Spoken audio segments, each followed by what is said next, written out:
como efectos adversos. Entonces, en una paciente obstétrica politraumatizada o traumatizada, pues podemos hacerle incluso un daño, ¿no? Entonces, esos efectos menores de hipotensión y depresor, pues se ven en menos cantidad en estos tipos de anestésicos, por eso se utilizan más lo que es ketamina y en un segundo lugar lo que es el fentanilo, ¿no? En la ketamina, por ejemplo, vamos a ver que va a producir lo que es hipnosis, analgesia, va a bloquear los receptores de MDA y va a presentar dos estereoisómeros, ¿no? La ketamina S y la ketamina de tipo R también, ¿no? En cuanto a los que son los anestésicos inhalatorios, tenemos que están aquí,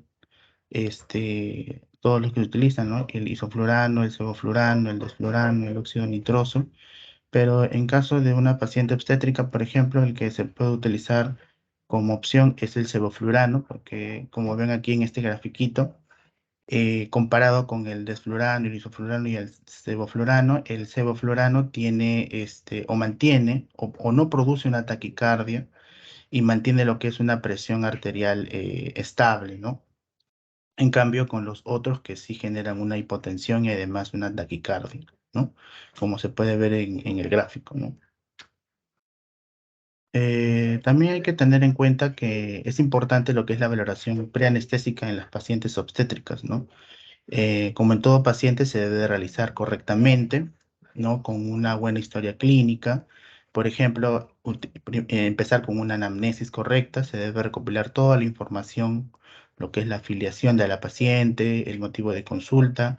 Es muy importante recabar lo que es la información de los antecedentes clínicos, como en el caso de diabetes, hipertensión, cardiopatías, el uso de la medicación que está utilizando, alergias a fármacos que pueden presentarse a estas pacientes y antecedentes ginecobstétricos que pueda presentarse, ¿no? También en el examen físico, como ya han mencionado, es importante valorar lo que es la vía aérea en las pacientes gestantes, ¿no? Es lo más importante en el examen físico, porque en casos de pacientes obstétricas con traumatismos o con un politraumatismo o con quemaduras de las vías aéreas, pues va a ser difícil poder acceder, ¿no? Esta vía aérea. O incluso más, estas pacientes gestantes, ¿no?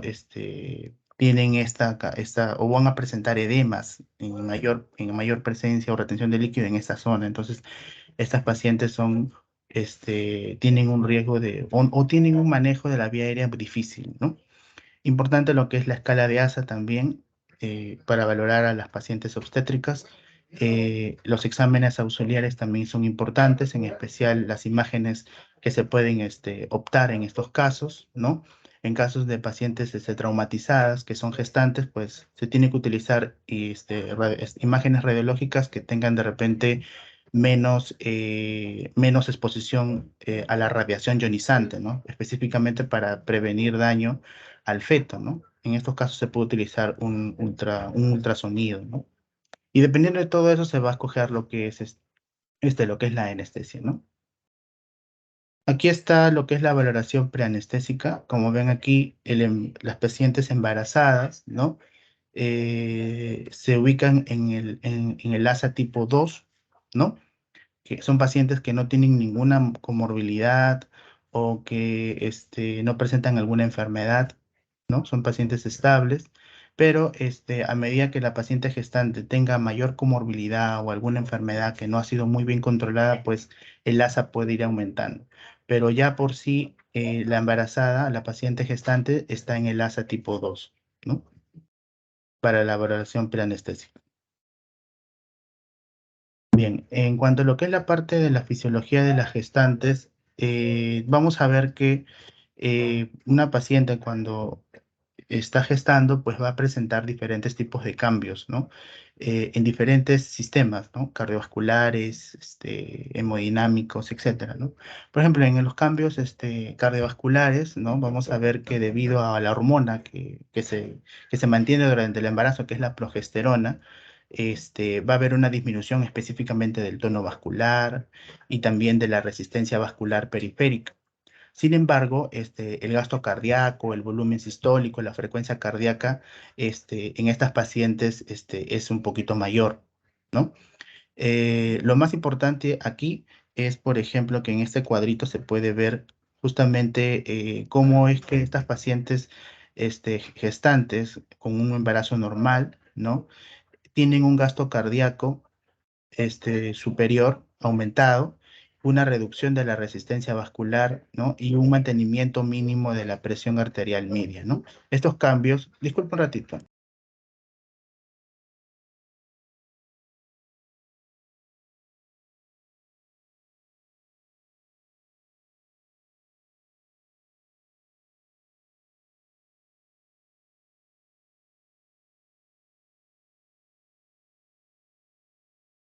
Ya, disculpe, doctor. Ya, entonces, en estos casos, como mencioné, esos son los cambios principales que se van a generar en las pacientes gestantes cuando hablamos de cambios, cardiovasculares.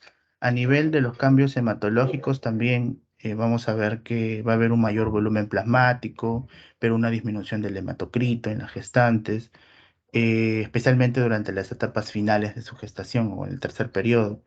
También va a haber una disminución de sus plaquetas, aumento de la masa eritrocitaria, disminución del hierro, del folato, debido a los requerimientos que va a requerir justamente el neonato, el feto, perdón, el aumento de glóbulos blancos también, disminución de albúmina debido a que el volumen plasmático también aumenta, ¿no?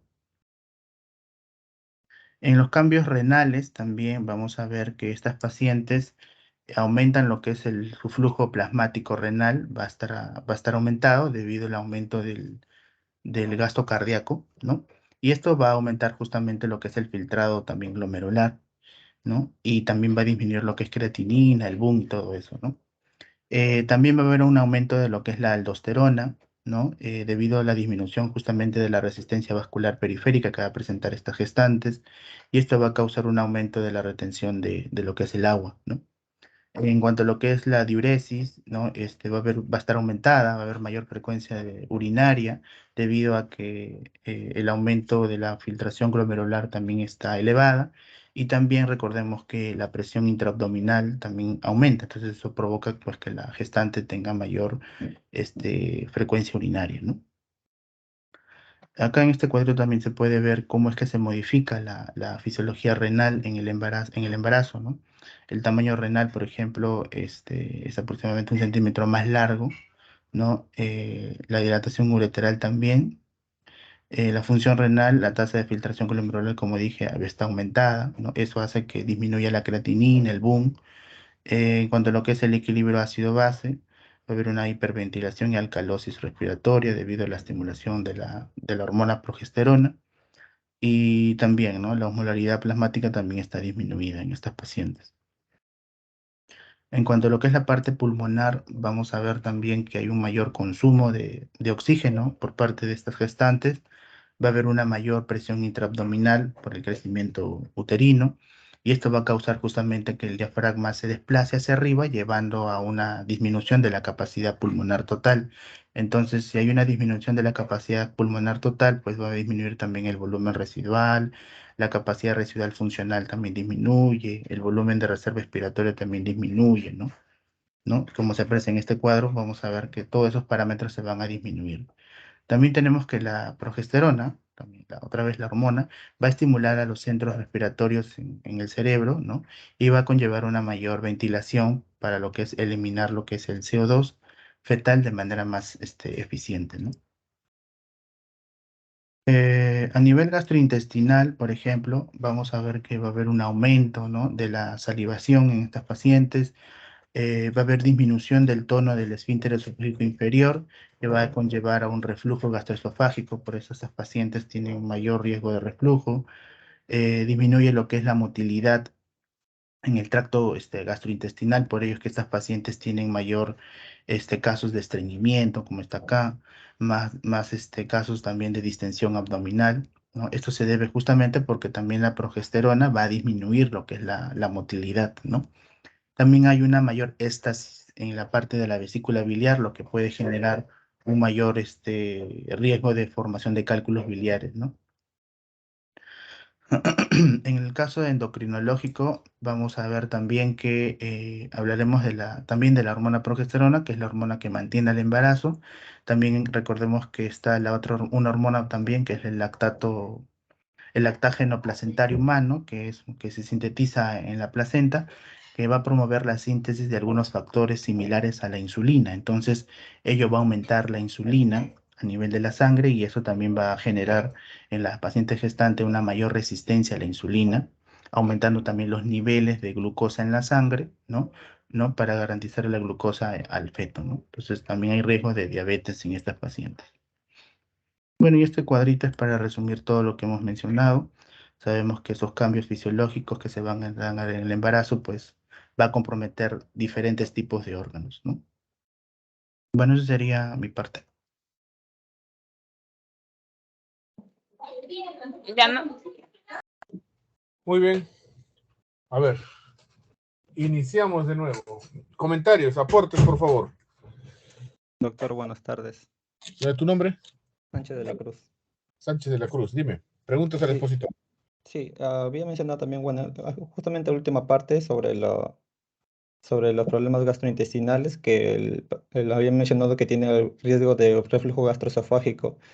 Si bien bueno, sí, es un riesgo bastante por broncoaspiración, pero ¿desde cuándo podríamos decir que la paciente obstétrica se considera como, por ejemplo, que usted mencionó, ¿no? Como estómago lleno virtual de paciente obstétrica? ¿Tiene un tiempo donde se le puede considerar como tal o en todo el embarazo se le considera como paciente con riesgo de broncoaspiración? A ver, ¿qué dice el delegado? Delegado, digo, ¿qué dice el expositor? Cristóbal, A ver, vamos. sí, riesgo de aspiración. Bueno, en la paciente gestante es común que se pueda presentar estos trastornos gastrointestinales como el reflujo gastrointestinal, ¿no? Eh, pero para llegar a un reflujo, a una aspiración, ya se tendría que ver otros parámetros, ¿no? Eh, ya tiene que ver mucho también la parte anestesióloga, ¿no? La historia clínica completa, pero exactamente saber hasta qué punto llegar para saber si tiene riesgo de una aspiración, bueno, no sabría decirte, pero sabemos que estas pacientes tienen riesgo de reflujo, entonces hay que vigilarlas. Podemos darle un fármaco para que disminuya su reflujo. Ya, yo te voy a responder ya porque no te respondió nada. A ver, lo que tiene que ver con la disminución del tono del esfínter esofágico inferior y el aumento del vaciamiento gástrico, esto se ve en el tercer trimestre del embarazo con mayor frecuencia porque es ahí donde domina la hormona progesterona. En los primeros trimestres es más los estrógenos. Hay un balance entre las dos hormonas, estrógenos y progesterona. La progesterona tiene que ver bastante con la disminución del tono y el residuo gástrico y el vaciamiento gástrico, ¿ya? Entonces es más frecuente que sea a partir del tercer trimestre. ¿Listo? Otra pregunta. Doctor Vargas, ¿puedo? Vargas, dime. Adelante, Vargas. Sí, en la exposición se mencionaba el tiopental como bueno, un anestésico Vargas intravenoso. González, ¿no? Vargas González, ¿no? Sí, doctor. Ya. Sí. Y bueno, recordar que es el tiopental atraviesa la barrera placentaria y esto produce depresión fetal. Entonces, ¿en qué situaciones utilizaríamos este tiopental sobre la ketamina o sobre el fentanilo que se mencionó? Preguntas para cualquiera de los tres expositores. Córdoba, Cuellar o Cristóbal. Cualquiera de los tres puede responder. A ver, quiero ver. El tiopental es un fármaco que tiene efectos secundarios. Es un gran depresor respiratorio y es un hipotensor. Entonces, no se recomendaría en estas pacientes gestantes, ni el tiopental ni el propofol. Pero estamos hablando de una anestesia general, porque ella está preguntando eso. Se recomendaría En el- mejor una ketamina, porque tiene efectos menos hipotensores y depresores también. Yo te digo que acabo de hacer 2 anestesias con tiopental la semana pasada. ¿Qué te parece? Y he hecho muchas anestesias generales usando tiopental. Sí se usa, doctor, en lo que es anestésico En general, anestesia general sí se usa, Ajá. claro que sí. A pero se pesar de opta que en... pesar de que puede pasar la barrera placentaria, y quiero que esto quede claro, por favor, si bien es cierto la ketamina se puede utilizar para una cesárea comunitaria, perfecto, pero estamos hablando en casos que no haya inestabilidad hemodinámica. Por ejemplo, si la paciente viene con una placenta previa, un desprendimiento prematuro de placenta, obviamente hay pérdida sanguínea o no, está hipotensa, yo no voy a utilizar ya de por sí ninguna anestesia regional. Voy a la anestesia general, ya no uso tiopental ni propofol porque producen depresión cardíaca, vasodilatación. Ya de por sí la paciente está hipotensa, ahí uso ketamina. Totalmente de acuerdo ahí. Pero en una paciente que viene con una desproporción cefalopélvica en trabajo de parto, o viene con una pérdida de líquido amniótico de más de 6 horas, o viene con una taquicardia fetal, yo hago mi inducción anestésica, pongo fentanilo, pongo tiopental, pongo relajante y hago una intubación en secuencia rápida. ¿Por qué? Porque pienso en el estómago lleno y ¡fum! Lo intubo. Y sí lo uso, pero cuando no hay inestabilidad hemodinámica. ¿Estamos de acuerdo, Cristóbal? Sí, sí, Ya. doctor. O Ya, sea, no claro, te olvides. en casos de una hemorragia grave, hemorragias Ahí que también, obstétricas, ahí ahí sí, que por también. ejemplo, no podría usar estos tiopental, propofol. No, no, usarías Tendría ketamina. que usar ketamina, Ahí sí, no te claro. olvides, ¿ah? Muy bien, otra cosa importante, también si la gestante es asmática, ¿no? Igualito, ¿no? Usaría ketamina. A ver, otra cosa importante que mencionó su compañera, ¿el tiopental sódico pasa la barrera placentaria? Sí pasa la barrera placentaria. ¿Puede producir depresión fetal? Sí puede, pero acuérdate de que el feto no respira solo, respira de la circulación útero-placentaria, ¿o no? Sí. Sí. Y además, para poder pasar la barrera placentaria demora un tiempo, generalmente más de 3 minutos. No es inmediato que vaya de frente, se va hasta el feto. No, por eso el feto debe ser sacado por regla por nosotros antes de los 3 minutos. Una vez que coloco el tiopental, el paciente debe ser sacado antes de los 3 minutos, porque en ese momento plenamente ingresa. Ahora, ¿cuánto es el tiempo de vida media del tiopental? 15 minutos. Cuando sale el feto, no sale a manos de su mamá directamente, sale a manos de un neonatólogo. Y si lo ve con depresión respiratoria, pues ahí tiene el AMBU, el ventilador, el resucitador manual, o tiene un tubo y lo puede intubar. O sea, ese no sería ningún problema, ¿no? Quiero que me comprendan. No sería ningún problema. El tiempo es el problema. No puedes demorarte mucho. Por ese motivo, cuando el paciente viene con un sufrimiento fetal, una taquicardia, bradicardia fetal, lo que fuera, tú ingresas, utilizas la droga y el ginecólogo lo saca en menos de 3 minutos. Así debe ser y así es. Listo. Otra pregunta. Doctor, Nombre, un seminario. dime. Doctor, en Pregunta. la exposición el compañero mencionó condiciones que llevaban a que se utilice anestesia regional y también dijo que habían circunstancias en las cuales se cambiaba esta por una general. Me gustaría saber cuáles son esas condiciones o circunstancias. ¿Qué dice el expositor? O cualquiera de los tres. Cuando Ah, puede ya. ser cuando hay inestabilidad hemodinámica, podrías cambiar, ¿no? La anestesia regional por una anestesia general, pero en sí, en primera instancia, siempre el anestesiólogo tiene que optar por una anestesia general, a no ser que la paciente de repente tenga un cuadro mucho más grave, que Dirás, tendría que ya usar tiene que general. optar por una anestesia epidural, dirás, o una Claro, regional. por una regional. Claro, primero es por una regional, luego por una general, ¿no? La general en Claro, anestesia primero estética regional, luego general. se da en menos frecuencia, no se da mucho. ¿Y en qué caso se da? Inestabilidad hemodinámica, se da en casos de pacientes que vienen, por ejemplo, con una eclampsia. Suponte, doctor, es una preeclampsia severa, ha convulsionado, es una eclampsia ya, ¿no? Entonces, un trastorno hipertensivo del embarazo, no vas a hacer una epidural ahí, tienes que hacer una general, pues.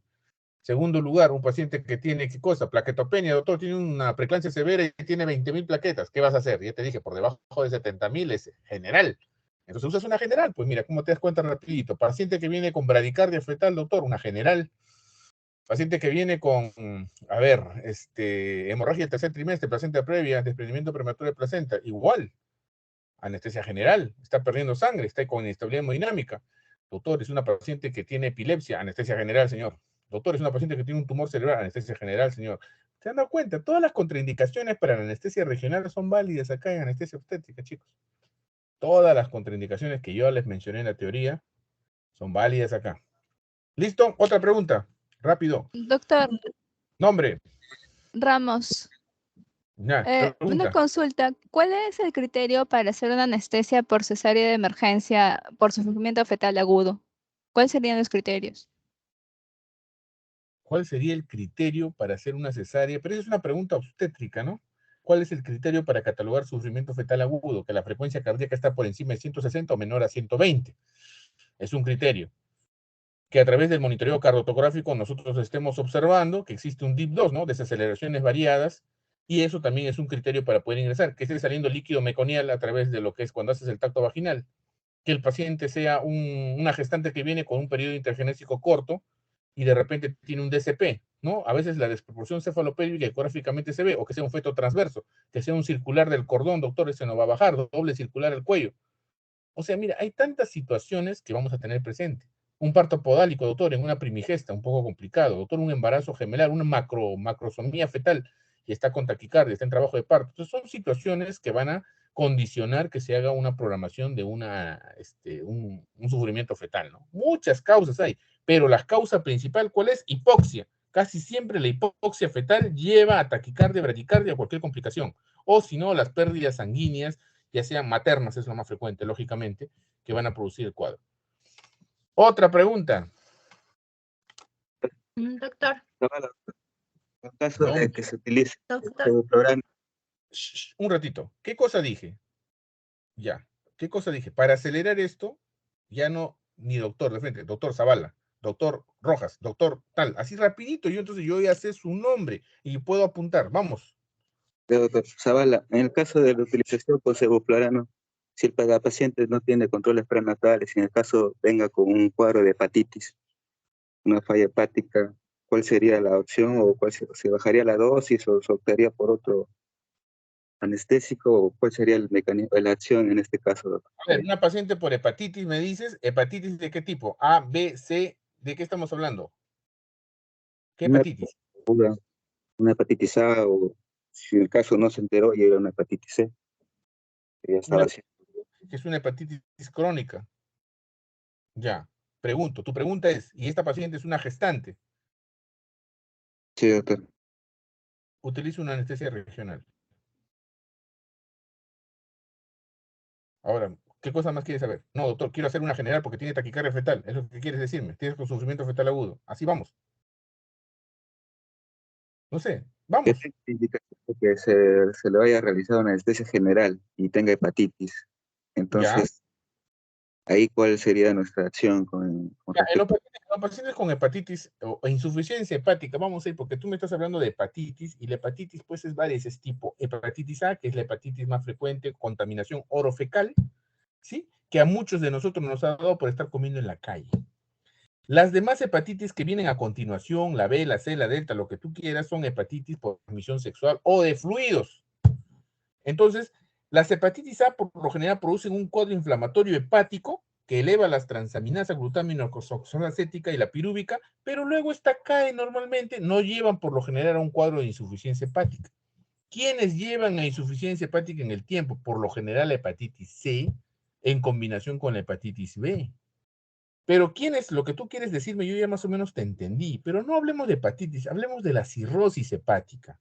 La cirrosis hepática tiene múltiples factores, puede ser por hepatitis, puede ser por alcohol, puede ser cirrosis hepática idiopática, puede ser por acúmulos, la enfermedad de Wilson, por acúmulos de, ¿cómo se llama?, de hierro, todo lo que tú quieras. Una insuficiencia hepática significa de que ese órgano no funciona para depurar a través de las vías citrocromo P450 o lo que tú quieras, los fármacos que tú vas a colocar.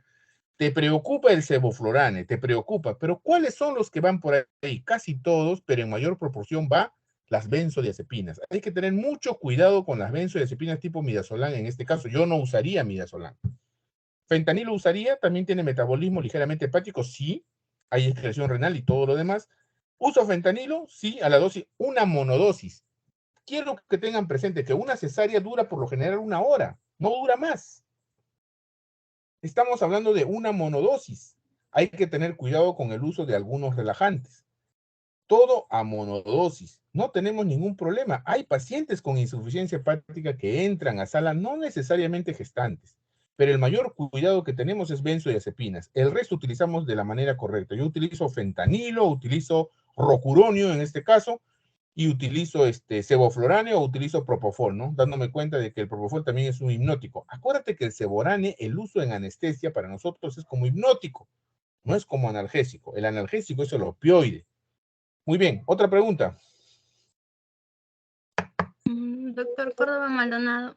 Ya, dime. Doctor, en el caso de pacientes gestantes que han desarrollado preeclampsia, ¿hay alguna consideración especial en el caso del uso de anestesia en ellos? A ver, ¿qué dice el expositor? Rapidito, ¿ah? Cualquiera de los tres.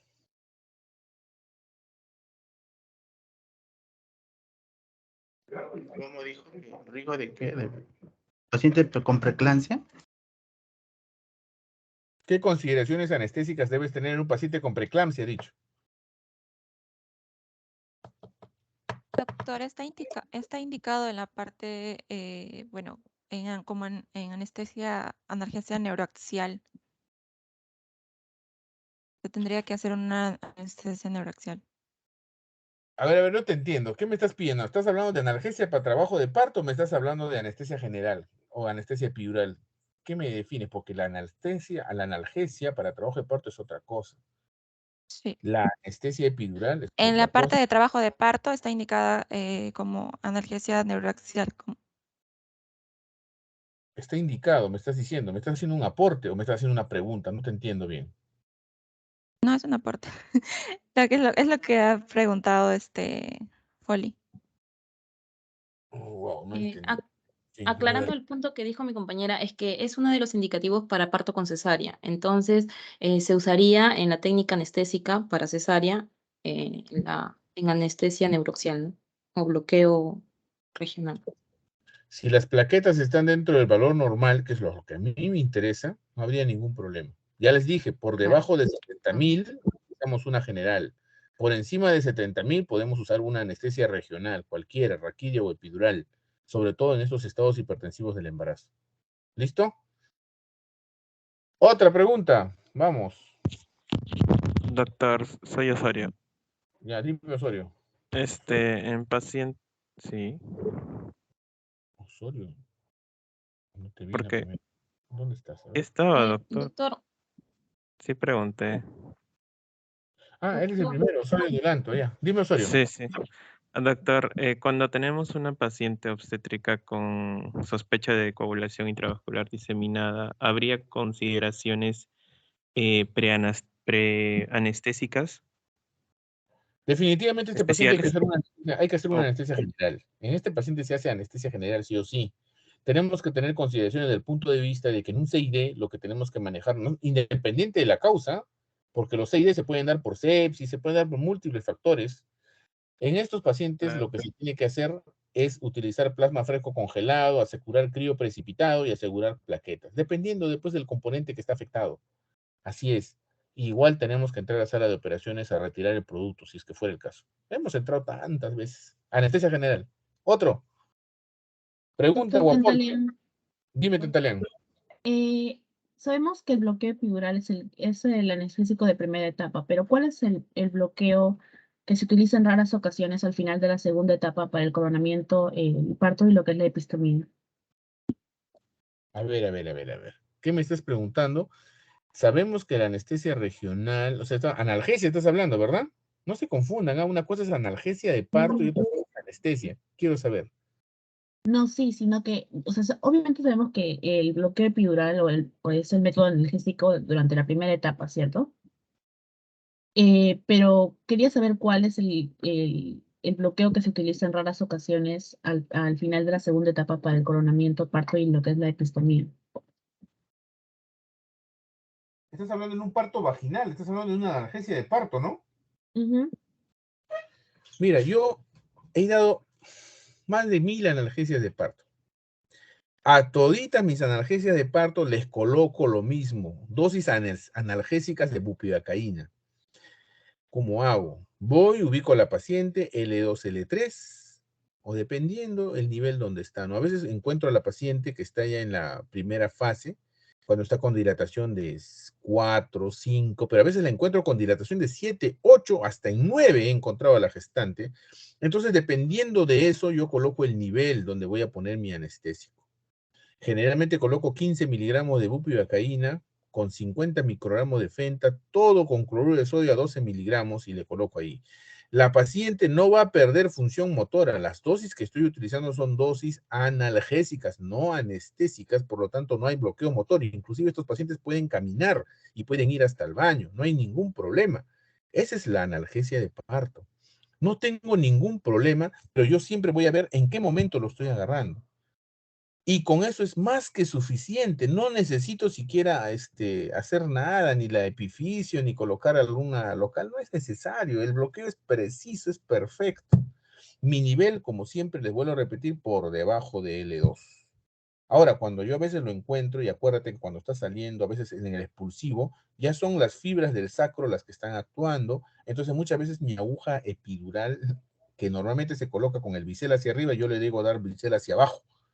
Hago una distribución, acuérdense, son 25-75, lo volteo a 75-25. Entonces, de esa manera ayudo, ¿no? Va a depender de en qué nivel. Por eso, cuando entro y digo, ¿cuánto está dilatando? 8, doctor. Ya, listo, le coloco en L3. Más abajo le coloco, le doy la vuelta al bisel. No me hago ningún problema y todo va muy bien. A mí las fases solamente me interesan por la dilatación. Yo converso con el cirujano, el ginecólogo y de frente coloco la anestesia. Preguntas, otra. Doctor Sáenz, Dime, Sáenz, al expositor, por favor. A ver. sí, con lo que respecta a una paciente embarazada en el caso de diabetes, ¿no? Como factor de riesgo que te había mencionado, si bien es cierto, teniendo en cuenta que debido a que la paciente es diabética, va a haber, según lo que había leído, ¿no? Una alteración entre la capacidad del buffer entre el hijo y la madre diabética. Entonces, ¿cuál sería la opción ideal de analgesia en el caso, en este caso, bueno, no le preguntaría, doctor? Una diabética, ¿me estás diciendo? Sí, doctor, de la paciente gestante diabética. ¿El expositor lo podrá responder? Cristóbal, rapidito, despierta, dime. ¿Puedes responderlo? ¿Podría ser la regional, doctor? Es la misma Oh, bien. anestesia. Estamos hablando de diabetes mellitus tipo 2, ¿no? O diabetes gestacional, porque también hay diabetes gestacional. Ujú. Entonces, yo quiero que me entiendan algo, chicos. No es una contraindicación que el paciente sea diabético para colocar una analgesia de parto. No lo es, no lo es. Se coloca lo mismo, no hay ningún problema. Tantas diabéticas gestacionales, tantas diabéticas tipo 2 que le he dado yo anestesia regional y no pasa nada. Todo bien, la misma cantidad, la misma suma. Si ustedes van a la maternidad Lima, inclusive utilizan los bloqueos combinados, epidural y raquidia en una misma paciente, etcétera. Pero yo haciendo solamente mi técnica epidural de analgesia de parto me ha ido muy bien. Y esa es la técnica que utilizamos en el Hipólito Unano, en Cayetano Heredia. Así que no se preocupen en ese aspecto. Ya, otra pregunta, chicos, vamos. Oye, pasamos a la siguiente. Rosales, doctor. A ver, Justo Rosales. ahorita que estaba usted comentando de la analgesia mixta, en el momento del parto, me mencionar nomás del por qué se elige tal vez esta, ¿no?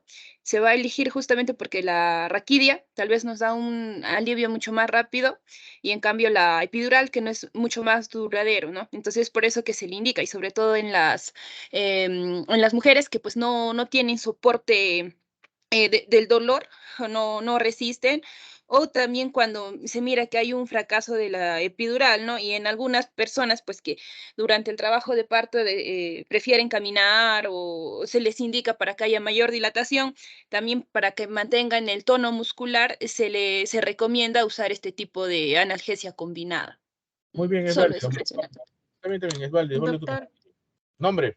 Casas, Ya. con respecto al embarazo gemelar, ¿hay algún método anestésico que esté más indicado o igual es que en el embarazo, o sea, en un embarazo normal? Igual, lo mismo, no hay ningún problema. Igualito. Es lo mismo, la misma situación. Ya. Bueno, vamos a pasar ahorita a la siguiente fase. Ya chicos, ya saben, los alumnos de la base 56 son los que más han intervenido. La base 355 con su delegada a la cabeza se está quedando. Cuellar, despierta. Vamos, pasamos a la siguiente. Siguiente expositor. Sí, doctor. ¿Quién es? Cuellar, ¿no? Córdoba, doctor. Córdoba Ya, Villegas. Córdoba. A ver, Córdoba, adelante. Me avisan si ya se ve, por favor. ¿Ya se visualiza, doctor? Sí, se visualiza bien. Ok. Ya. Entonces, yo voy a hablar acerca de de la parte anestésica, no, bueno, de las complicaciones cardiovasculares y respiratorias durante la cesárea. Pero para ello, justamente, vamos a hablar de lo que son las indicaciones para cesárea y para elegir el anestésico adecuado. Ya, justamente las preguntas que realizaron todos mis compañeros, ¿no? Vamos a ver que el parto por cesárea se refiere al parto del recién nacido a través de una incisión quirúrgica, ¿no? A través de la pared abdominal en la parte inferior y de manera horizontal, em, y a través también de la pared uterina, ¿no? Por lo general se va a realizar en situaciones en las que la salud materno o fetal, ¿no? Están en riesgo o están comprometidas, pero también se puede realizar como una alternativa al parto vaginal en embarazos de rutina. El parto por cesárea se puede planificar también en función de los factores de riesgos maternos y o fetales conocidos, ¿no? Y se puede realizar también como un procedimiento de emergencia para salvar vidas en caso de complicaciones inesperadas, ¿no? En el trabajo de parto. Hay dos tipos comunes de incisión quirúrgica, ¿no? La incisión clásica, que es vertical, y la transversa, eh, y la otra incisión que es transversal, ¿no? Que es horizontal. em, Sí, dentro de las complicaciones son raras, fetales principalmente.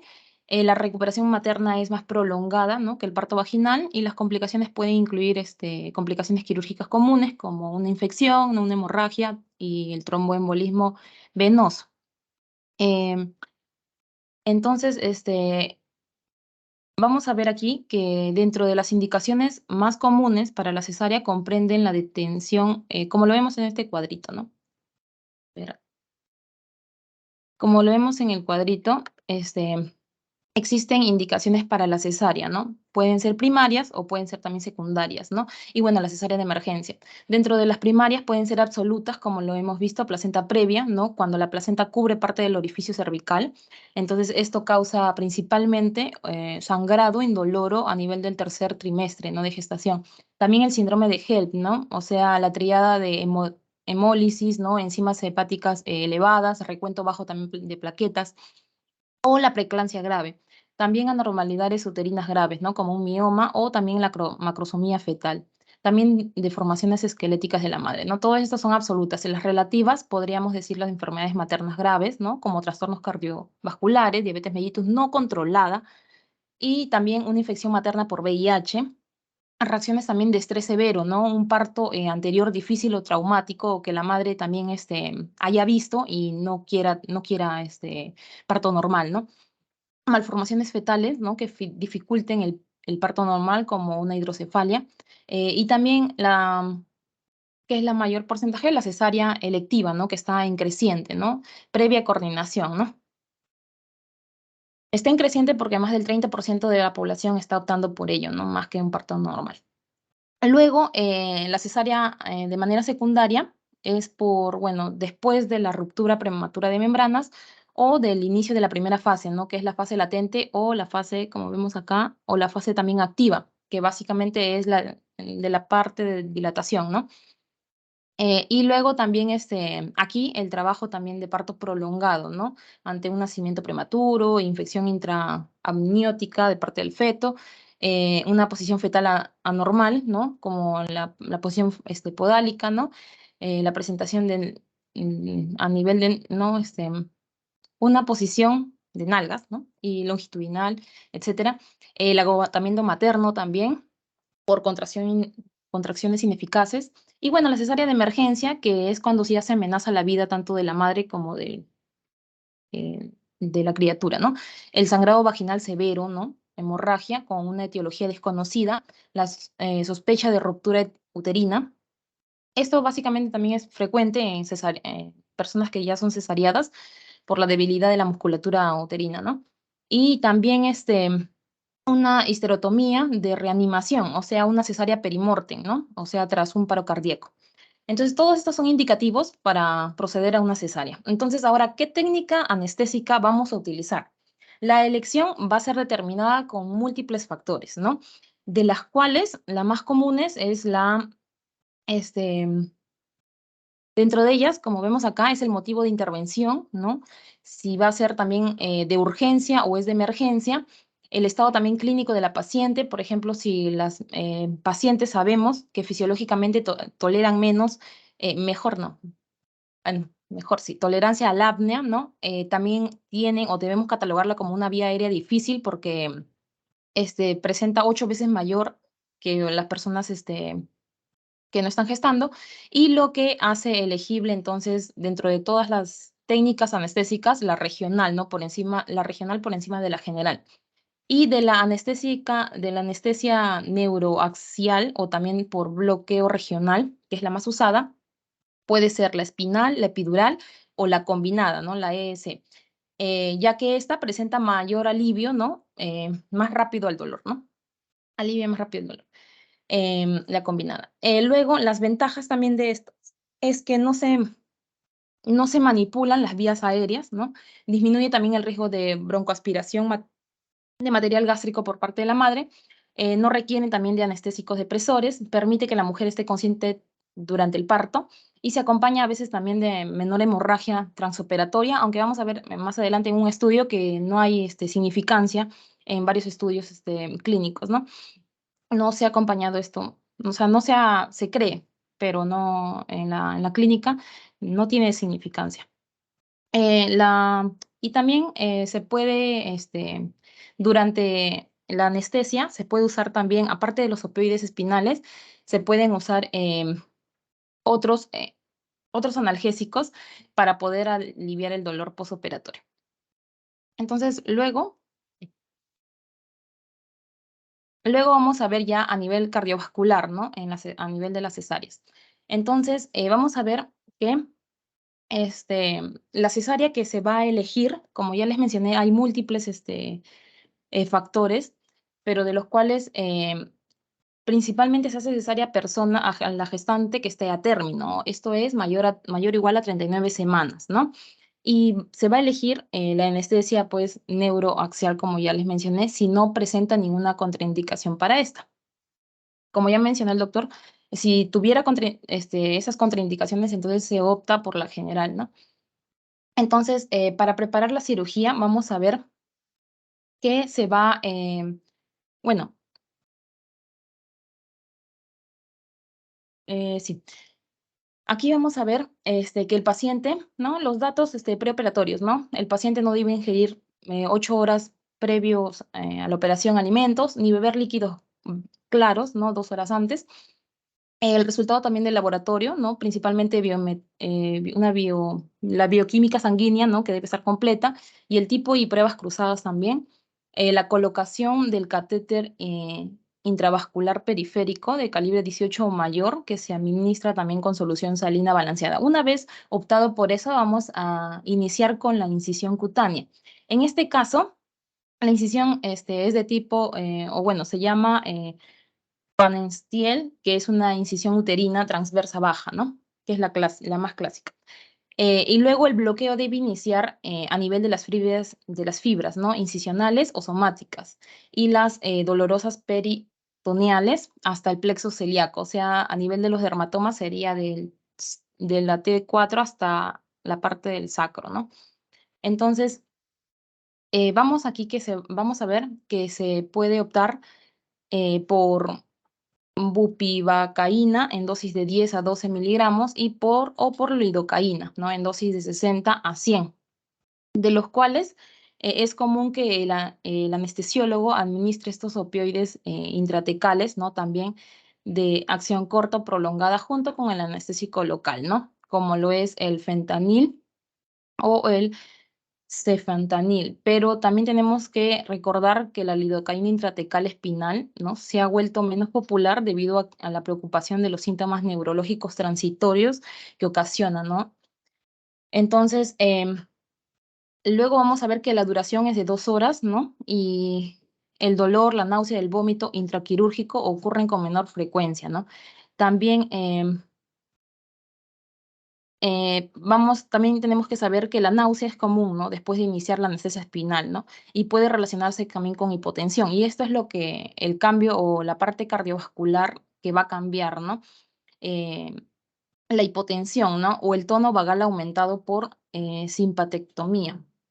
Entonces los fármacos que se van a usar aquí van a deprimir, o los anestésicos van a deprimir lo que es el automatismo, la contractividad, la velocidad de conducción, aparte del estado o los cambios fisiológicos que ya mencionó mi compañero, ¿no? En la gestación. Y es vamos a ver también que hay un efecto bifásico, ¿no? ¿Qué quiere decir? Que a bajas concentraciones de estos fármacos hay una vasoconstricción y a altas concentraciones hay una vasodilatación, excepto la cocaína que siempre va a vasoconstreñir, ¿no? También hay en la cronología de los síntomas que puede padecer la gestante, puede iniciar con taquicardia, hipertensión, luego una depresión miocárdica, luego un bloqueo o shock y finalmente paro cardíaco, ¿no? Luego, también tenemos que recordar que cuando se inicia con bupivacaína, a nivel intravascular, es un cardiotóxico, ¿no? Lo que nos direcciona a una reanimación difícil y a resistencia también de otros fármacos. El tratamiento para esto vendría a ser la intralipid, que justamente es un componente nutricional para la gestante en ese momento de manera endovenosa. Luego, en este estudio, como por ejemplo, podemos ver que el 50% de la población a la que se realizó, dentro de 18 a 40 años, el 50% de las gestas desarrollaron hipotensión, ¿no? Y finalmente, con los resultados obtenidos, porque el estudio es de los cambios hemodinámicos en el uso de oxitocina en bolo, ¿no? Durante la cesárea. Entonces, vimos que se recomienda, ¿no? El uso racional de embolo de la oxitocina endovenosa, ¿no? Durante la cesárea que se elija, ¿no? Y finalmente, ya a nivel respiratorio, ¿no?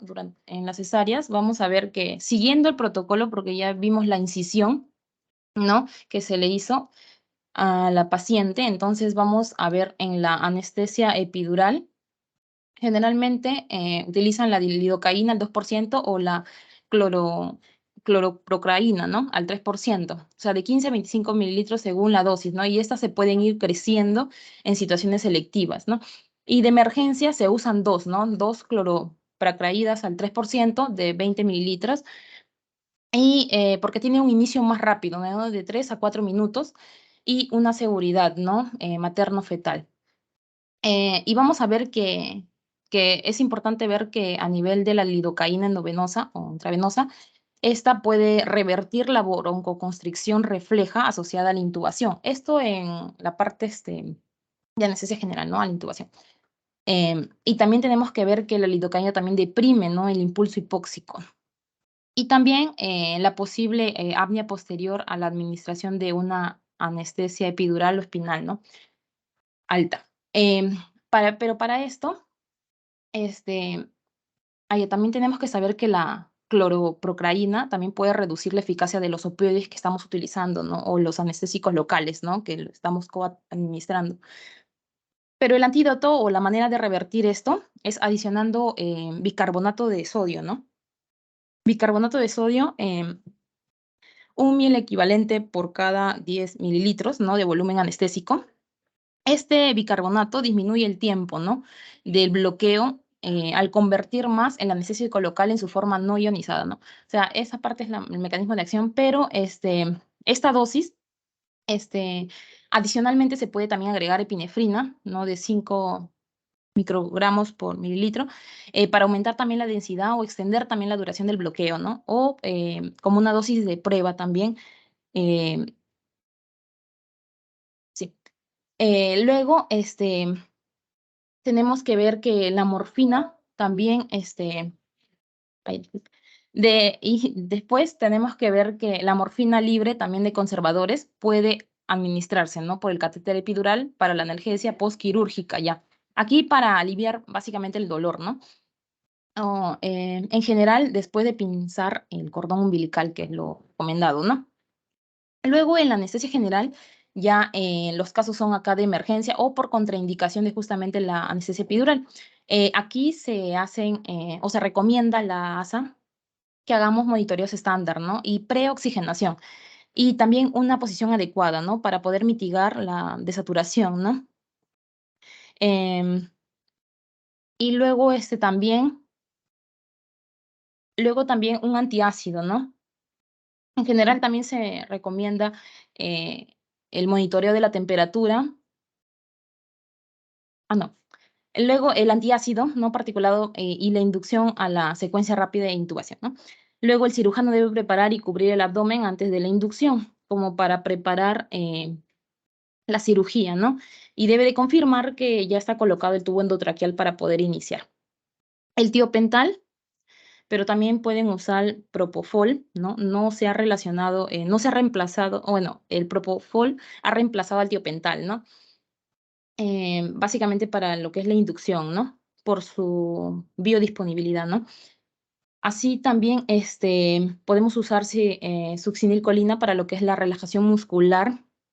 Sí, 1 miligramo por cada kilo de peso. Y la ASA nos recomienda un monitoreo de la temperatura, ¿no? Y descompresión gástrica. Sí, se recomienda la descompresión gástrica con una sonda orogástrica, ¿no? Y se administra también lo que es oxígeno, ¿no? Y un anestésico inhalado hasta la salida del feto. El anestésico inhalado debe ser mayor a 1 CAM, ¿no? Sí, debe ser mayor a 1 CAM, que es la concentración alveolar mínima, ¿no? Y bueno, y puede disminuir el tono uterino, por lo que después de la salida del feto se debe iniciar con una mezcla de oxígeno y óxido nitroso, ¿no? Después de la salida entonces de la placenta, ¿no? Lo siguiente sería, después de la salida de la placenta se inicia ya con una infusión de oxitocina y si es necesario un uterotónico, ¿no? Adicional para contraer el útero, ¿no? Para evitar así hemorragias. Y acá está la infusión de oxitocina que se utiliza, ¿no? Es por eso que al inicio les mostré que esto generalmente no solo la oxitocina, sino también los otros anestésicos pueden conllevar a una hipotensión, ¿no? Luego, finalmente, la anestesia ya postquirúrgica. En este caso, la morfina epidural o intratecal proporciona la analgesia de largo plazo, pero parece tener un defecto también, un efecto techo, ¿no? Alrededor de la proporción, tanto volumen intratecal o epidural. Pero tenemos que recordar, ¿no? Que a dosis mayores no incrementa la analgesia, sino los efectos adversos, ¿no? Como son las náuseas, la depresión respiratoria, el prurito. Y se debe monitorear, o bueno, LASA recomienda que se monitoree las primeras 12 horas cada hora, ¿no? Y luego las siguientes 12 horas cada 2 horas. Esto porque y bueno, para tratar los efectos adversos o colaterales de la morfina, usamos naloxona para lo que es la depresión respiratoria o sedación, un agonista, ¿no? Opiáceo para el prurito y el antiemético, un antiemético intravenoso. Dentro de ello, bueno, y este artículo que menciona que durante la cesárea, ¿no? Y los diferentes anestésicos que se usan, justamente los niveles posoperatorios de hormonas sexuales incluidos el estradiol, ¿no? El HCG, la gonadotropina coriónica humana, y la prolactina y la testosterona total en plasma disminuyen, mientras que los niveles postoperatorios de las hormonas sexuales, estas aumentan, ¿no? O sea, estas hormonas sexuales disminuyen, mientras que la hormona estimulante de los folículos, la hormona luteiniciante y el progestágeno aumentan, ¿no? Se ha visto este desbalance también hormonal. Entonces tendríamos que ver, muchas gracias, tendríamos entonces que pensar realmente si la cesárea es lo recomendable porque lo están optando de manera voluntaria, ¿no? Sin tener los riesgos, ¿no? Eso sería todo, doctor, muchas gracias. Muy bien, muy bien, muy bien. A ver, Cuellar. Doctor, Damián. Un ratito. Cuellar, ¿me escuchas? Sí, doctor. Completa ya tu exposición, completa ya. A ver, alisten todas sus preguntas, por favor. Completa tu exposición de una vez para terminar con este tema.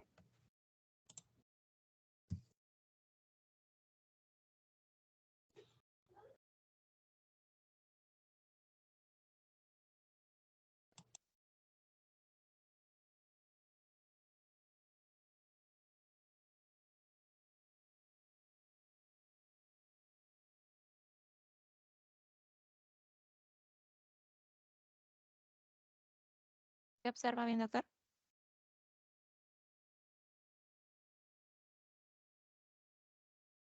Sí, sí se observan.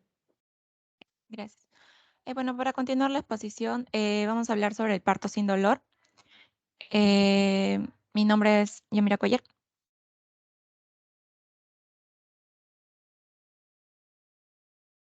Bueno, para empezar, vamos a hablar sobre el dolor de parto. Bueno, este va a ser un dolor de tipo agudo, bien definido y su variabilidad va a ser individual. Aquí vamos a ver a las primigestas que lo pueden sentir aún más fuerte. La variabilidad será directamente proporcional a la dilatación también. Y el parto estimulado, en algunos estudios dicen que también hace que el dolor sea más fuerte, ¿no? El dolor de parto, a pesar de ser un proceso fisiológico normal, cuando es intenso y persistente, puede generar respuestas neuroendocrinas, metabólicas e inflamatorias que pueden resultar perjudiciales para la homeostasis tanto materna como fetal, ¿no? Recordemos que existe 3 etapas de trabajo de parto. La primera etapa va a ser la dilatación, la segunda etapa, o también llamada expulsiva, y por último tenemos a la etapa del alumbramiento, ¿no? Bueno, el dolor de la primera etapa del trabajo de parto va a ser el resultado de la dilatación del cuello uterino, de la distensión uterina y también de la atracción durante la contracción, ¿no? Y bueno, aquí los encargados van a ser las fibras espinales, que son la T10, la L1 o L2. Y en la segunda etapa del trabajo de parto, el dolor va a surgir de lo que es la distensión pélvica y perineal, que van a estar inervados por el nervo pudendo por el nevo pudendo, desde la S2 a la S4, que va a involucrar a los dermatomas de T10 a S4, ¿no? Y bueno, aquí en la imagen de la derecha podemos ver lo que es la proyección del dolor en el trabajo de parto, que inicia en la zona lumbar, abdominal y, bueno, abdominal va a ser a medida de que va a transcurrir el parto eh, y va a terminar en lo que es la región perineal, ¿no? También se puede ver que va a aumentar la intensidad y bueno, va a aumentar la intensidad a medida que progresa el trabajo de parto, ¿no? Bueno, aquí podemos ver lo que es la escala de intensidad de dolor, la escala de McGill, que será de 0 a 50. Aquí nos podemos dar una idea, ya que el dolor en trabajo de parto está entre el 30 y 40, ¿no? Siendo la amputación de dedo el más intenso. Esto reflejado en una escala del 1 al 10, se podrá decir que la escala de dolor va a ser un 8. Y bueno, el alivio del dolor de parto va a promover la comodidad materna y el manejo del estrés, ¿no? Y en las alternativas disponibles para el control de parto se van encontrando métodos no farmacológicos, los farmacológicos. Bueno, de los métodos farmacológicos, acá van a incluir lo que son las técnicas psicoprofilácticas, la hipnosis, la acupuntura, estimulación eléctrica transcutánea. Bueno, estos métodos van a ayudar en lo que, pero van a ser insuficientes para bloquear toda la estimulación, toda la estimulación dañina del parto, ¿no? No van a ser utilizados de forma aislada. Ahora, para hablar de las alternativas farmacológicas, aquí vamos a tener varias opciones, entre las cuales encontramos a la analgesia neuroaxial, que va a abarcar lo que es la analgesia epidural, la epidural con punción dural y la analgesia combinada, que es la junto espinal y epidural, ¿no? Luego vamos a tener la analgesia parenteral o endovenosa, la analgesia inhalatoria o analgesia local, que estos van a ser los bloqueos, ya sean el bloqueo paracervical o el bloqueo pudendo, ¿no? Y en el cuadro de la derecha vamos a tener a los analgésicos intravenosos o parenteral, que se pueden utilizar en en el trabajo de parto, ¿no? Aquí los agentes más utilizados van a ser los hipnoanalgésicos, como lo que es la meperidina y el fentanilo. Aunque este método se utiliza cuando existe una indicación para el bloqueo regional. Bueno, la meperidina va a seguir siendo el analgésico sistémico más utilizado y ser administrado por vía intramuscular por 50 miligramos o por vía intravenosa a dosis de 25 miligramos, ¿no? Que van a ser inyecciones divididas. De la analgesia, la meperidina puede coordinar las contracciones uterinas, ¿no? Y bueno, otros opioides administrados que preferentemente por vía intravenosa van a ser el fentanil y más recientemente el remifentanilo, ¿no? Bueno, aquí todos van a tener lo que es la analgesia, ¿no? Y bueno, tienen también riesgo de depresión respiratoria tanto en la mamá como en el recién nacido, más de otros efectos adversos como comezón, náuseas y vómitos, ¿no?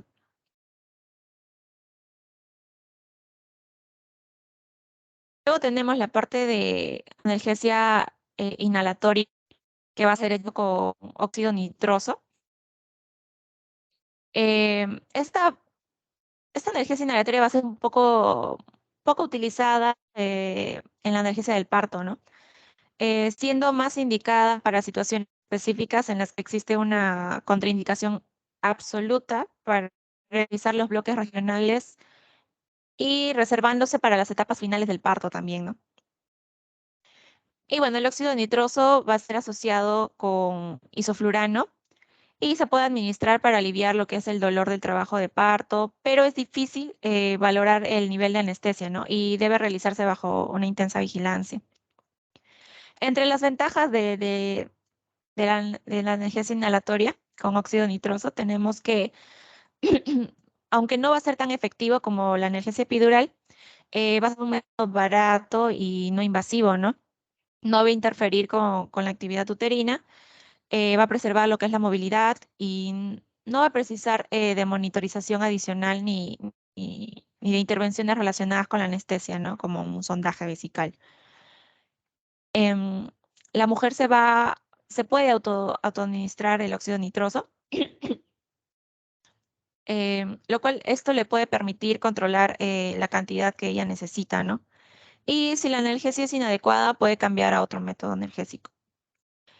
En cuanto a las contraindicaciones, acá encontramos la falta de colaboración del paciente sacándose la máscara, eh, hipertensión intracraneal, cardiopatía moderada severa, otitis reciente o sinusitis, la deficiencia de la vitamina B12 o el ácido fólico sin tratamiento, em, y el riesgo de acumulación en cavidades cerradas, ¿no?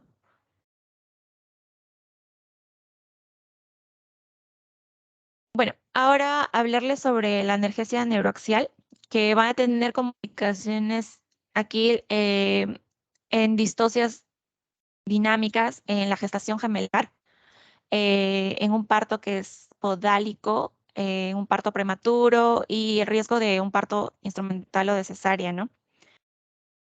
En cuanto a sus contraindicaciones, bueno, aquí sería la negativa del paciente o la incapacidad de colaborar, la coagulación severa o un tratamiento anticoagulante reciente, infección del sitio en el que se hace la punción, la hipertensión intracraneal, hipovolemia no corregida o shock, y bueno, recursos inadecuados para la monitorización y la resucitación, ¿no?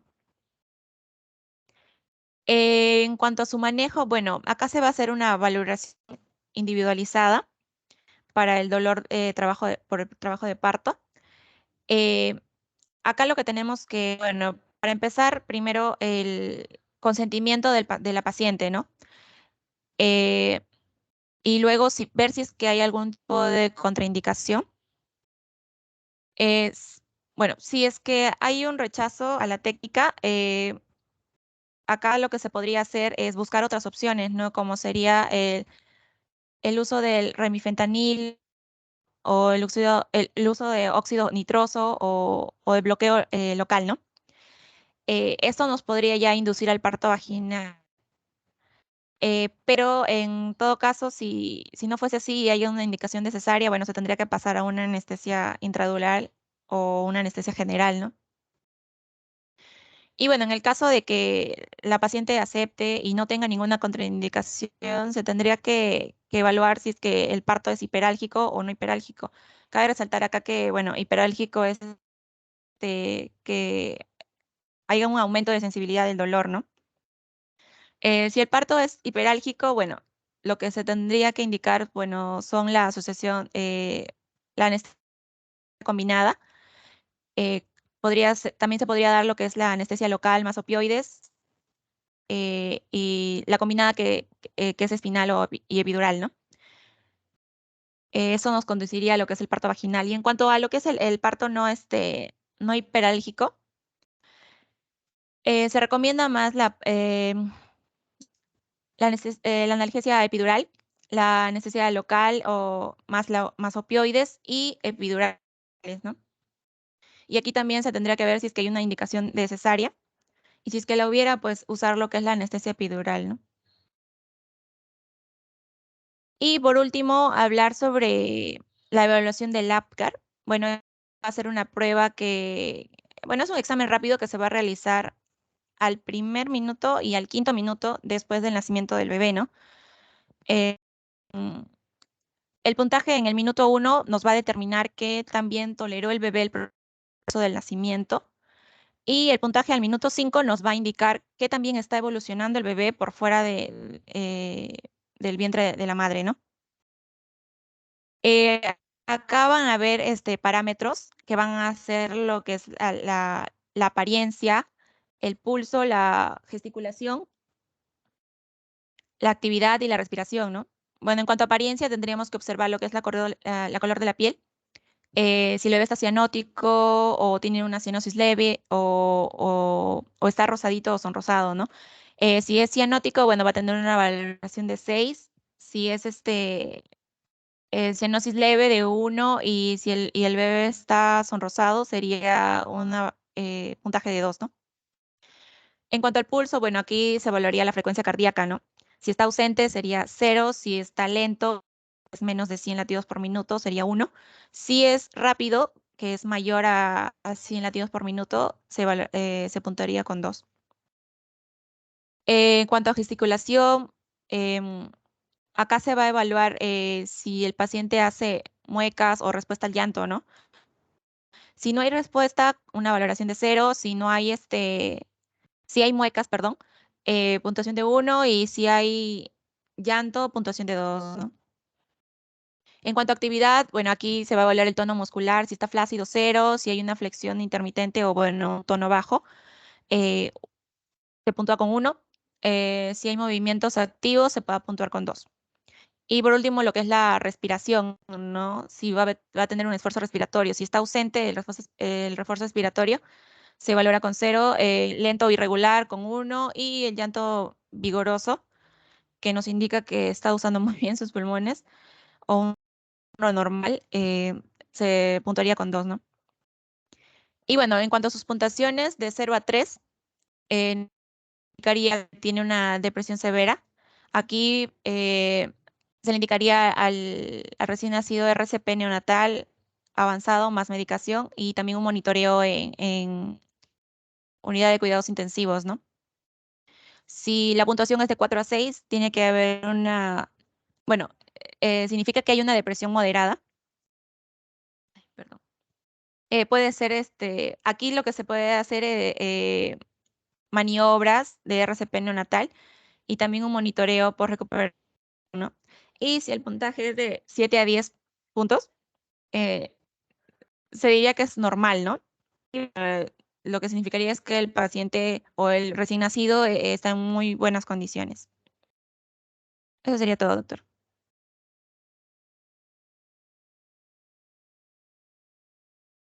Muy bien. Ahora sí, vamos a la recta final. A ver, aportes, por favor. Rosales Yupanqui, Doctor. doctor. Bien, Para Rosales poder Yupanqui, adelante. Para poder Ya, un ratito. profundizar acerca de la anestesia general que había indicado la compañera, recordar lo que usted había mencionado, ¿no?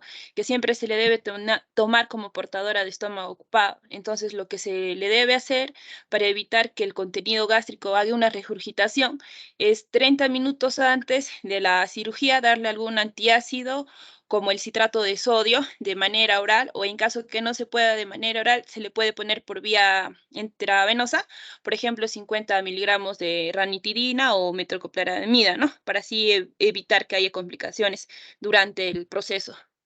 Eso sería todo, doctor. Muy bien, así es. Damián, Hay que doctor. siempre Damián. venir con esos espacios. ¿Nombre? Damián.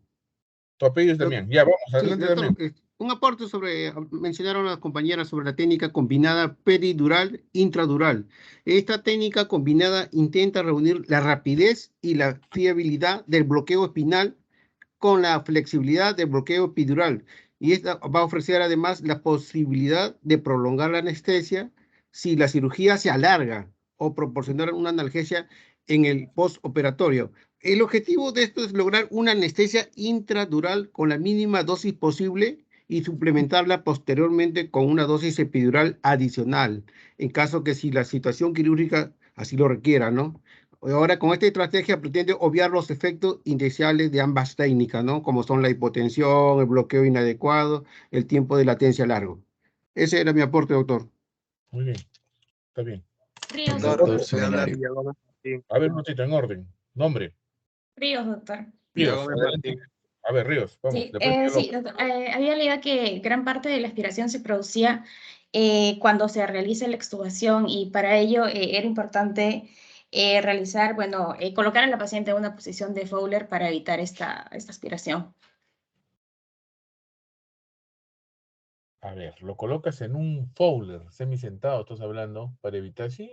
En algunos casos se realiza de esa manera, en la posición de Fowler. Pero acuérdense que la gestante siempre tratamos de colocarlo en el decúbito lateral izquierdo, sobre todo cuando le colocamos la anestesia, ¿no? ¿Alguien sabe por qué? ¿Alguien sabe por qué se coloca la gestante en decúbito lateral izquierdo? A ver, una pregunta libre, a ver quién lo contesta. Doctor, para evitar el síndrome ortocavo. Claro, el síndrome de vena cava inferior. La compresión Vena cava inferior. vena cava. ¿Es tu nombre, niña? Vargas González. Muy bien, ¿ya ves? Por ahí tiene la respuesta, todos lo tienen, sino que tienen que ser ordenados en sus conceptos. Vargas, ¿dónde está? Que no lo encuentro. Esta letrita más chiquita que he imprimido. RS Vargas González, muy bien, ya tienes una más una. Bueno, en la anterior estabas bien baja, 2. Ya, seguimos. ¿Quién? Doctor Seminario. Villagómez. Villagómez. Ya, adelante. Sí, doctor. Sí, quería aportar en la última exposición, la compañera nos habló sobre los métodos no farmacológicos, ¿no? Más idóneos. Y uno de ellos, no sé si lo mencionó, era la inyección subtérmica de agua o bueno, suero estéril, que tiene una teoría que se basa en la compuerta. Esta significa o se define como la presión del agua que haya sido inyectada va a bloquear la llegada de la sensación del dolor al cerebro. Y esta inyección se va a realizar en una zona específica denominada el rombo de Michaelis. Ese sería mi aporte, doctor. Bueno. Otro aporte. Vamos, doctor chicos. Seminario. Una pregunta. Fernando, doctor. Sí, doctor, si bien es cierto, la madre es la que indica en qué momento se va a iniciar con la analgesia en el trabajo de parto, ¿existe alguna sugerencia por parte del equipo de trabajo ahí para, para dar inicio a esto? Quizás algún grado de dilatación. A ver, un ratito, no te comprendí muy bien tu pregunta. Por favor, repítela. Bueno, la pregunta básicamente es si es que el doctor puede indicar alguna sugerencia para empezar con el inicio de la analgesia en el trabajo de parto. ¿Te refieres al cirujano o al anestesiólogo? Al anestesiólogo. Mira, nosotros como anestesiólogos acudimos ante una necesidad, o sea, nos llaman a nosotros, dicen, doctor, hay una interconsulta para una paciente para analgesia. Yo voy y evalúo porque el cirujano tiene sus criterios, lógicamente desde el punto de vista de la maduración del cuello, si el Bischoff es favorable, se llama escala de Bischoff, Si las condiciones se dan, él indica esto.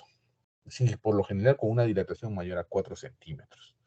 El anestesiólogo va a evaluar a la paciente que tenga las condiciones adecuadas y realiza el procedimiento. O sea, yo no voy y digo, hay que hacer analgesia a esta paciente. La decisión siempre es del ginecólogo. Nosotros vamos y decimos, sí, está aprobada tu interconsulta y es adecuado hacerlo, o no, sabes que por estas condiciones no amerita analgesia de parto, no se puede realizar. ¿Entiendes? Así es la situación. Otra pregunta. Doctor. Nombre, niña, nombre. Rojas Chávez, doctor. Ya, a ver, adelante. ¿Pregunta o comentario? Sí, tenía una duda con respecto en el punto de cesárea que se habló. Se mencionó el uso de lo que es la lidocaína intratecal. Sin embargo, mencionó que había una preocupación porque producía síntomas neurológicos transitorios. Entonces, mi pregunta es, ¿a qué síntomas neurológicos se refería o con más frecuencia? A ver, ¿qué dicen los expositores? A ver, vamos a ver, porque los expositores tienen que tener nota también. Yo voy a responder todo, ¿no? Expositores, preguntas, respuestas. A ver, Cuellar, vamos. Cuellar, Christopher, Córdoba. Preguntó la doctora. Nadie, mira nomás, no puedo creerlo. Cuellar, ¿está ahí? Doctor. A ver, Córdoba, quiere hablar. Estos chicos, caramba. Así es la desesperación. Mira, a ver, les explico. Hablaron de que la bupivacaína es cardiotóxica, ¿correcto? Bupi, cardiotóxica. La lidocaína, por lo contrario, es neurotóxica. Neurotóxica. Pero a las dosis que se coloca intratecal, rara vez yo he visto algún problema o algún síndrome transitorio, alguna irritación neurológica. No he visto mucho. ¿En qué casos hemos visto esto? Generalmente cuando antes utilizamos lidocaína para lo que era una anestesia epidural y hacíamos una punción inadvertida de dura madre y metíamos o pasábamos al espacio raquídeo los 20 centímetros de lidocaína, ¿no? En este caso el paciente puede definitivamente convulsionar y puede presentar algún tipo de problema neurológico por el mismo anestésico local. Pero fuera de eso es raro porque las dosis intratecales que tú colocas en una analgesia de parto son bajas. Es bien raro ese síndrome, nunca lo he visto. Otra pregunta. Doctor, buenas Doctor tardes. Sánchez. Quispe Bardales. A ver, Quispe Bardales, vamos a ver el chance. Dime, Quispe.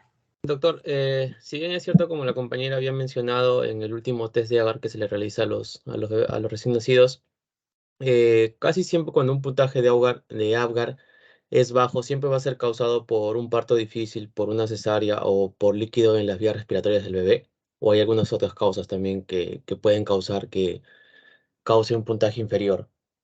Pero una cesárea no tiene por qué causarte. O sea, una cesárea, por ejemplo, una de ustedes, las chicas que están acá, se embarazan y muchas de las doctoras no quieren un parto normal vaginal, quieren un parto por cesárea y su hijo sale normal.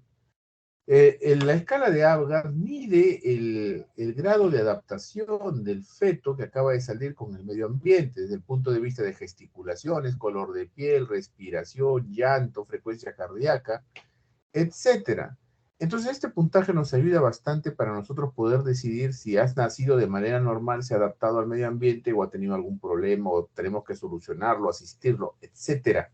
Y llevarlo a una unidad de cuidados intensivos, a una unidad de comunes. Entonces esa es la decisión y por eso nos sirve el puntaje de Apgar.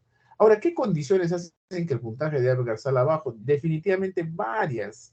Cualquier estado de sufrimiento fetal, como ya mencioné anteriormente, va a producir este cuadro, desde un circular doble al cordón, va a ser por una placenta previa, una corioamnionitis, un parto podálico, ¿qué más puede ser? Un feto transverso, que no se acomoda, pues lógicamente, un prolapso de cordón, un procúbito de cordón, o sea, tantas patologías que nos pueden llevar a una insuficiencia placentaria y por lo tanto un sufrimiento fetal.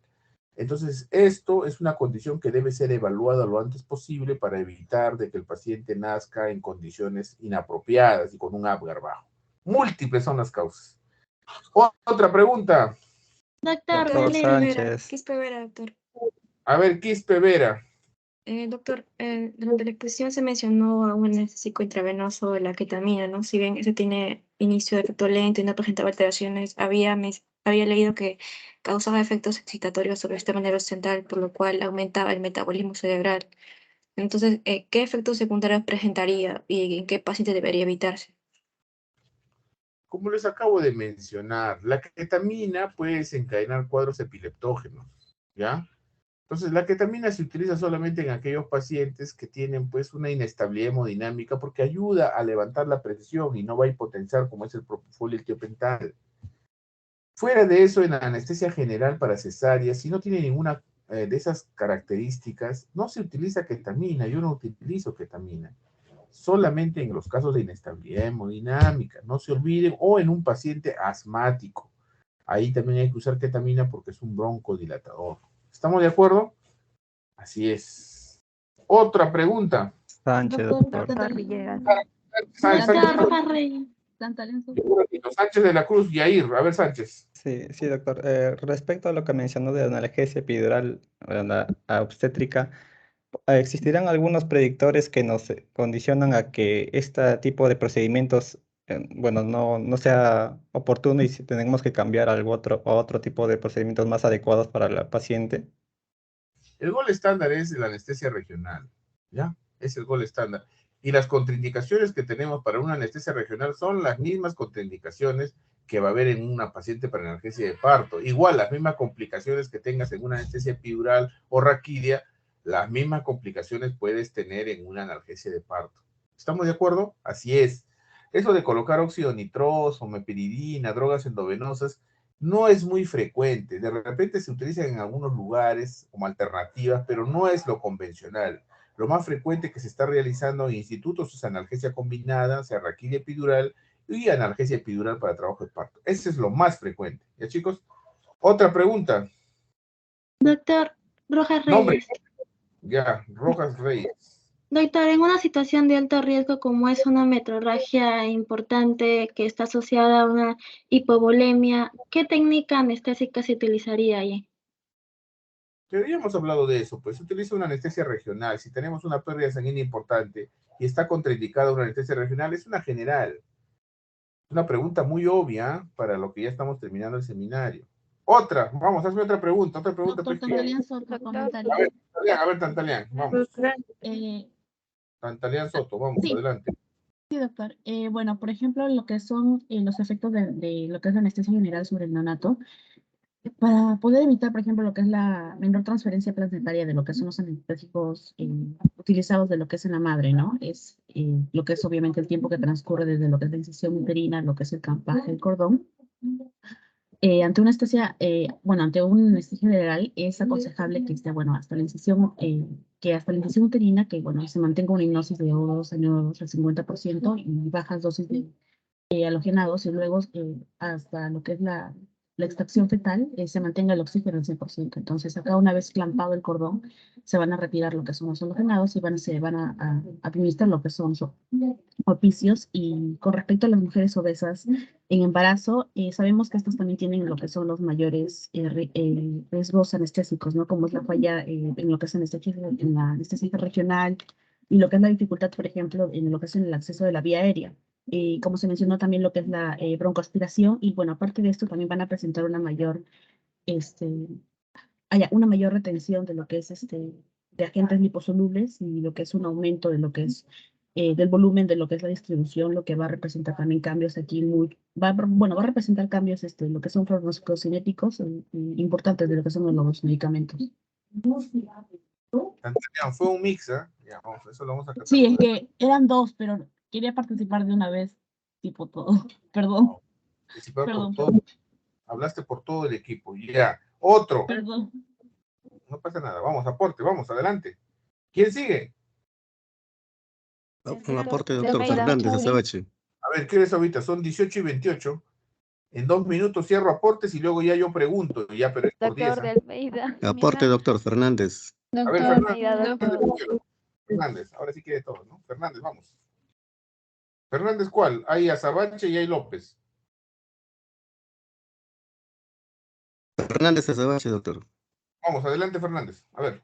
Bueno, es sobre el parto sin dolor.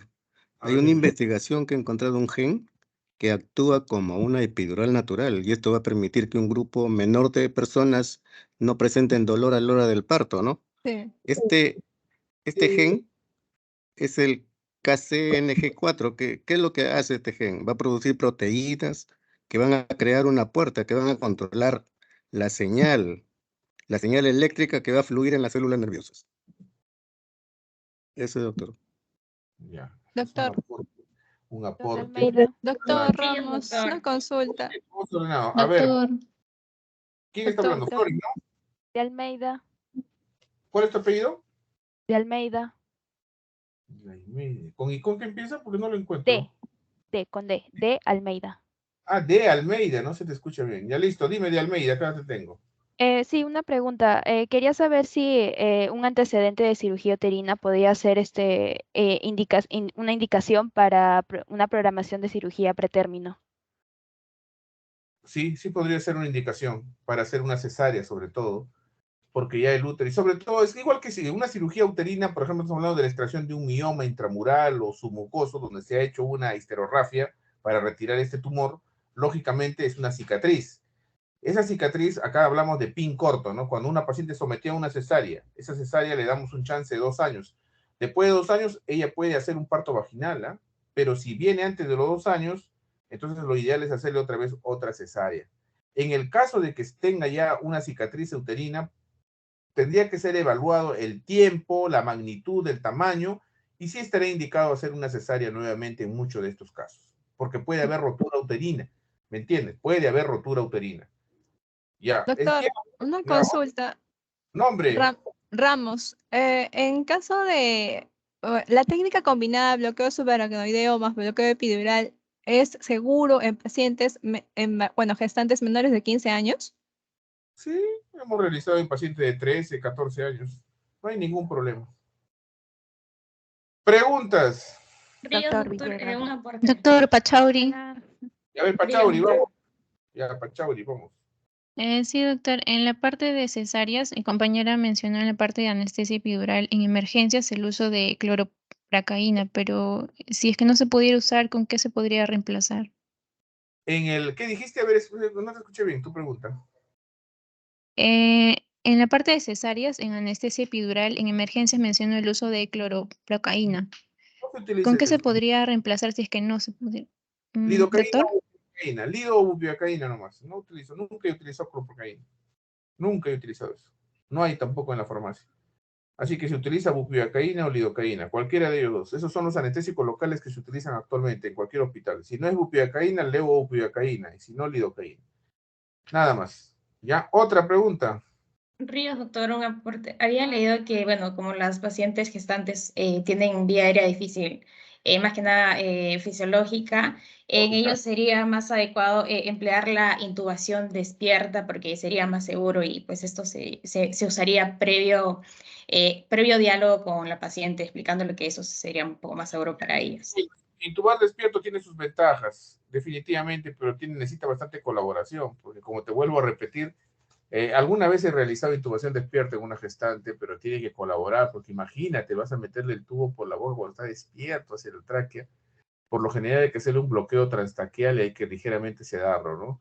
Sí, es la intubación más segura. ¿Por qué? Porque el paciente, aunque vendría el contenido gástrico, tiene los reflejos despiertos de tos y de deglución, pues está despierta, pues, ¿no? Entonces, si viene algún contenido, ella puede toser y puede eliminarlo, pero cuando está dormida, ahí viene el problema. Muy bien, otra pregunta. Doctor Sáenz. Y a ver, Sáenz. Y luego viene Villegas, Sáenz. A ver, dime Sáenz. Ya, doctor, con lo que respecta a la paciente gestante que ha tenido una coagulación intravascular diseminada, un aporte, ¿no? Con lo que respecta a las causas obstétricas más frecuentes, podemos tener la embolia en cuanto al líquido amniótico, el aborto séptico, la eclampsia también. Y bueno, el cual se va a dividir también en estadios, que hay hasta 3 estadios de gravedad, y por lo cual las consideraciones terapéuticas se van a dar, ¿no? De acuerdo, pues sobre todo en caso de los estadios unidos, los menos graves, se va a dar este tratamiento en cuanto a la bulimia, heparina también, y digamos un tratamiento de coagulograma. ¿no? Con, si hay, con protombina, sin fibrinógeno, y bueno, eso es lo que quería aportar, doctor. Sí, así es, muy bien. Villegas tiene 0 en el anterior seminario. A ver, dame un aporte bueno ahorita. Bueno, más que un aporte era una pregunta. Nos hablaron en el seminario sobre la analgesia neuraxial, que era la más usada, pero ¿de qué va a depender que nosotros usemos las de otros tipos, ¿no? La parenteral, la inhalatoria. Que hay una contraindicación a la analgesia neuroaxial. Así de simple. Y ahí podemos usar la endovenosa con remifentanilo, que también se usa, una dosis analgésica de 0.1 microgramo kilogramo minuto en infusión, que se ha utilizado. En otro caso, óxido nitroso, gas de la risa, también lo han utilizado, pero ya no se usa, está en desuso. En los casos, por lo general, he visto utilizar remifentanilo en algunos lugares, pero nada más. Fuera de eso, ¿no? Y aparte también se puede usar un poco de fentanilo, hasta inclusive fentanilo endovenoso, 50 microgramos va bien, la paciente tolera, es bueno. Pero ese es, con la contraindicación para una anestesia neuroaxial nos hace buscar otras alternativas, como puede ser en el endovenoso. Ya, otra, antes de que termine esto, ya, lo corto y arranco yo con las preguntas, o alguien más va a intervenir de manera... Doctor, Nombre. una consulta, Zabaleta. A ver, Zabaleta. ¿Qué pasó con mis delegadas? No puedo creerlo, mis delegadas están pero sin nada. O sea, cambié Ya, de... en el caso de una gestante que va a presentar un IMC pregestacional de obesidad, ¿cuál sería la dosis si es que está con una indicación de una anestesia epidural? O sea, ¿trabajaríamos con el peso ideal o con la ganancia, o peso ideal más la ganancia de peso adecuado? No, se trabaja con el peso magro, el peso ideal. Porque la paciente puede pesar 130, 140 kilos y no le voy a colocar yo pues a la dosis, a ver, por ejemplo, suponiendo que la paciente pesa 60 kilos, la dosis de lidocaína es 6 miligramos por kilo de peso, 6 por 6, 36, 360, el frasquito trae 400 miligramos, ¿y qué tal pesa 150 kilos? 900 miligramos, le voy a colocar un frasco y medio, o casi 2 frascos, no es así. Lo máximo que se coloca de lidocaína son 20 a 25 mililitros. O sea, estamos hablando de 400 a 500 miligramos, nada más. ¿Listo? Así es. ¿Quién fue la que habló? Zabaleta, ¿no? Ya, bueno, Zabaleta, ya. Te voy a poner ya tu nota de una vez porque ya, ahí estamos. Zabaleta, tienes que mejorar, ¿eh? Estamos siendo mal. Ya. ¿Alguien más va a intervenir? Ahora pregunto yo, si no, ¿ah? Doctor, Nombre. ¿me escucha? Nombre. Tumialán. Ya, a ver, Tumialán, ¿quieres salvar su...? Bueno, Vamos. quería dar como un aporte que hay ciertas consideraciones a tener en cuenta para el retiro de los catéteres epidurales neuroaxiales, como por ejemplo los relacionados con el perfil de coagulación, que en este caso tendría que tener un valor de IRN menor de 1.5, ¿no? Para poder considerar el procedimiento. NR menor de 1.5. Ya, muy Así bien. es. Muy bien. ¿Qué más? Ya. Ahora sí me toca a mí, ¿no? Empiezo yo. A ver. Chinchari Cárdenas. Aportes. ¿Está? Chinchari Cárdenas está. A la 1, a las 2 y a las 3 no está. 0.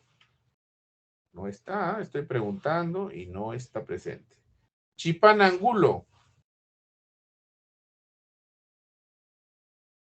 ¿Chipana está? Veo que está ahí en el... Hay mucha gente que se ha ido. ¿Qué ha pasado? Chipana Angulo. No, doctor, Chipana ya no lleva las clases con nosotros. Verdad, la que me dijiste, ¿no? Me avisa, se me confundí. Ya, Chipana Angulo. Y a ver, siquiera tiene casas, tiene, bueno, una, a ver, a ver, acá está. Bueno, de esa Caliata no ha venido, ¿no? Entonces ya pues tiene 0, y no hay nada que hacer. Fernández López. Melissa. ¿Está? Fernández López a la 1. No está, doctor. Me informó que había tenido inconvenientes en su casa y se tuvo que... Bueno, ya que puedo hacer. Serapio Cárdenas. Acá también se va con 0. Flores Portocarrero. ¿Está? Sí, doctor. Bueno, en cuanto a un aporte en cuanto a la analgesia epidural, bueno, tomando en cuenta que esta técnica se va a mantener mediante bolos intermitentes de volumen similar, que se va a administrar en pequeños volúmenes del fármaco en forma continua mediante una bomba de infusión. Y tomando en cuenta lo que son las complicaciones, ¿no? Que pueden desencadenar, como el bloqueo espinal total, la analgesia ineficaz, la hipotensión, hematomas, accesos o el catéter que esté roto, o también la fiebre materna. Y bueno, también tomando en cuenta lo que es el efecto en el parto, que va a aumentar el tiempo y la necesidad en cuanto al parto vaginal y también el tiempo adecuado, ¿no? Que, que se tiene que tomar de una manera individual en cada paciente. Y bueno, ¿no? Y también lo que son las contraindicaciones que pueden desencadenar una trombocitopenia, una preeclampsia grave o una eclampsia. Eso sería todo. Ya. Kicha Yanco, José Luis. Buenas tardes. A ver, vamos a ver. Quiero que cierres con broche de oro con un comentario, pero así, de todo. Vamos, lúcete, lúcete. Doctor, referente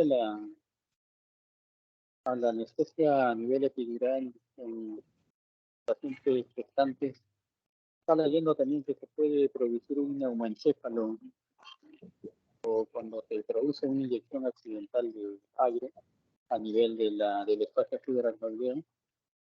Ya, y esta se va a dar pues con una aparición de cefalea intensa, generalmente a los pocos minutos de realizarse la administración, ¿no? Por la práctica de este tipo de anestesia. Sí, así es. Entonces, lo que refieren, doctor, es que este tipo de complicaciones se puede tratar de manera sintomática, ¿no? Sí, puede convulsionar inclusive el paciente. Hay que tener mucho cuidado con eso. Por eso el ingreso de aire hay que tener cuidado. Yo he tenido varios casos de neumoencéfalo. Bueno, ya te voy a poner, a ver, una notita bajita, pero porque ya estás en las últimas. Está Reyes Chávez, no, ha faltado, ¿no? Tiene 0 también acá. Muy bien, a ver. ¿Alguien quiere subir su nota y dar un aporte antes de terminar?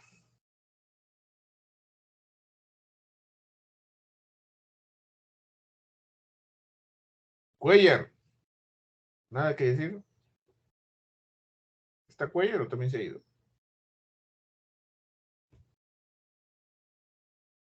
Cuellar. Doctor, ¿Está Cuellar?